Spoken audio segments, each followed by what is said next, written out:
A lot of the deaths in AOT come with a certain shock like, holy shit, I thought that character was going somewhere. But SAO succeeds in not only being shocking, but sad as well. This lack of truly sad deaths kinda makes me ask one question though. Why did the creator not kill Sasha Blouse? Think about it, she's one of the few characters that are memorable, humanized, and isn't really necessary for the plot. She's the perfect character to kill to get both a sad and shocking death. Sure, no one would want it to happen, but that's why it's perfect. It's this kind of thing that makes me find it weird when people say no character in the show has plot armor. Because it's obviously only the very minor characters that get killed. Newsflash, guys, this isn't Gurren Lagann. This show ain't got no balls. Like, no, seriously, error 404, testicles not found. Anyway, looking at what we got so far, the two shows both have equal strengths and weaknesses, with AOT being an ace with its plot, but with SAO being a jack of all trades and allowing for both equally shocking and sad characters. So let's see if there's anything else we can find to distinguish one as better than the other. Oh, and by the way, if you're one of those people who clicked on part 2 before part 1, in the interest of an equal and more interesting argument, I'm pretending that the second half of SAO didn't exist. For now, at least. Now, I could probably deduct points for a couple of episodes in the first half of SAO being slow, since AOT doesn't get slow until a little later. But I don't feel that's quite enough to call this on, especially since I was intending to compare all of Attack on Titan against the first half of SAO. And since I'm doing that, I think AOT's slow parts cancel itself out with SAO's filler. How about we look at some fan complaints? Not because many of them are justified really, there's actually just a bunch of really nonsensical ones that I've always wanted to debunk. As I say, I think a lot of the hate for SAO has been seriously overhyped, and there are a lot of pointless and downright irrelevant arguments against SAO that seem to have come up as symptoms of this. For example, I could deduct points for fanservice because I'm a hyper-criticizing anime elitist, but I'm not going to. Fanservice is fun and does have its place in the grand scheme of things. All I ask is that it isn't distracting. It just really irks me how easily one piece of fanservice can totally destroy how you enjoy a scene.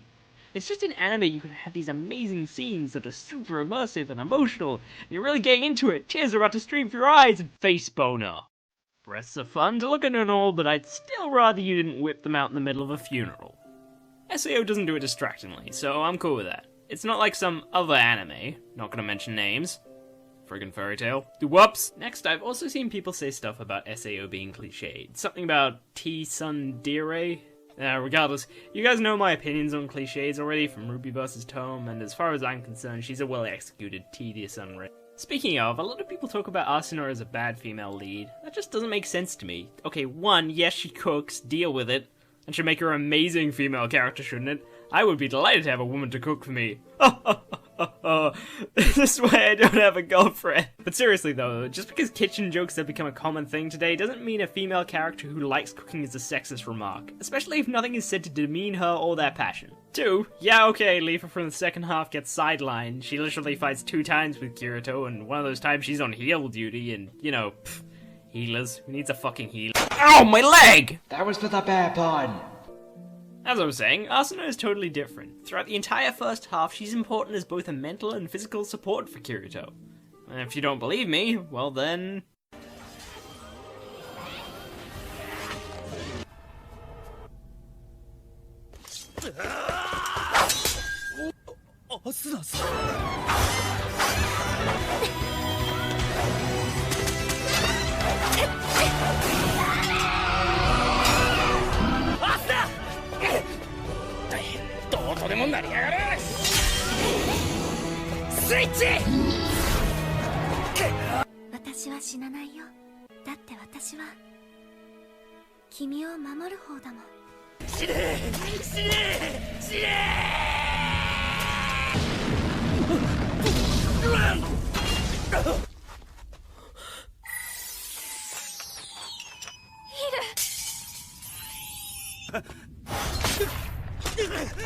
キリト君、ユイちゃんをお願い。ああ。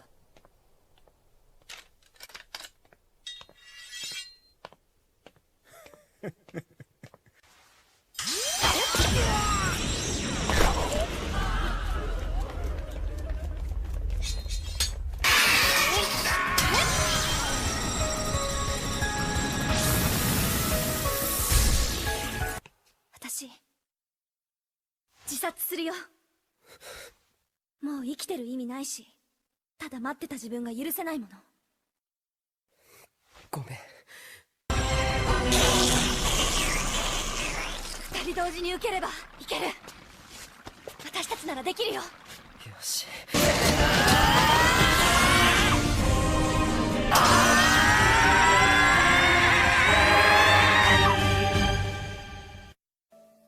Okay, next fan complaint. Yui's arc.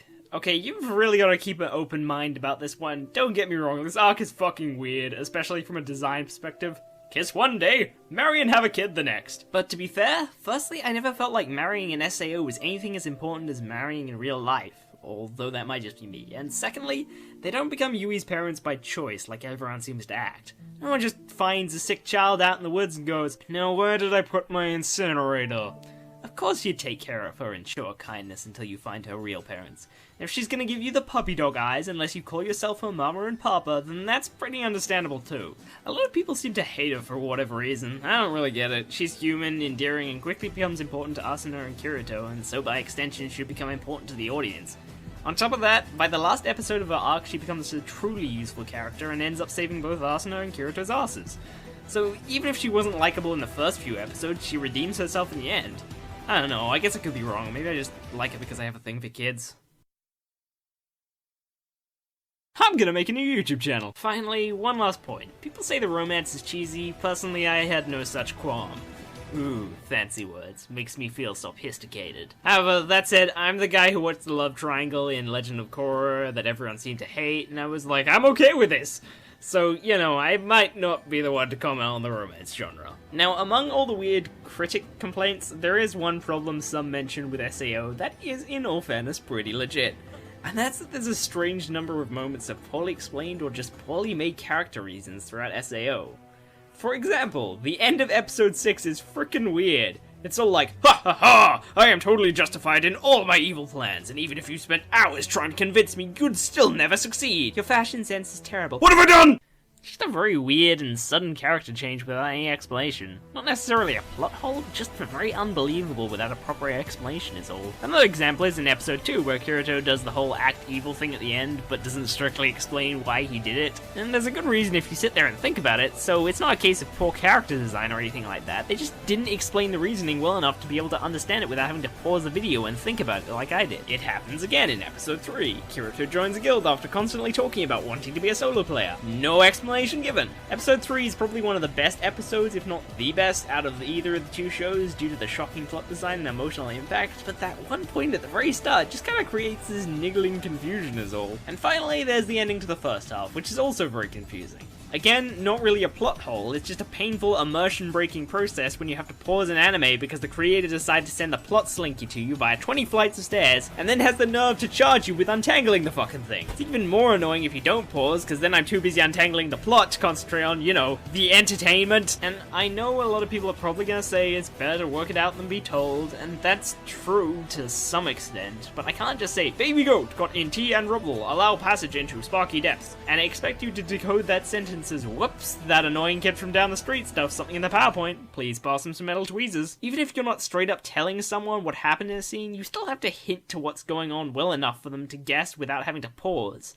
Unless you're trying to create mystery, of course. And this is especially important to do beforehand if you're planning to do an emotional impact moment that relies on that understanding. I wouldn't mind if these moments happened once or twice, but they happen so surprisingly often, can really bog down some of the genuinely good moments in the series. And that is ultimately the deciding difference that leaves me putting Attack on Titan above the first half of Sword Art Online. It doesn't sound like that big of a difference, but when you compare it against a show which made perfect sense from start to finish, you begin to understand just how much of a difference that makes in immersion.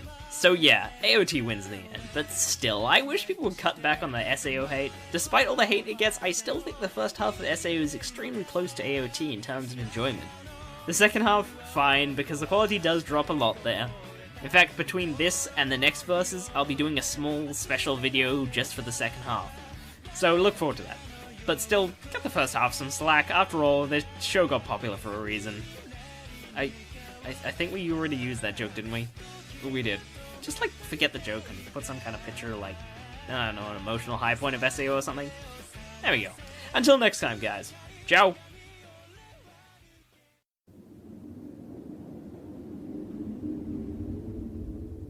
Don't lose your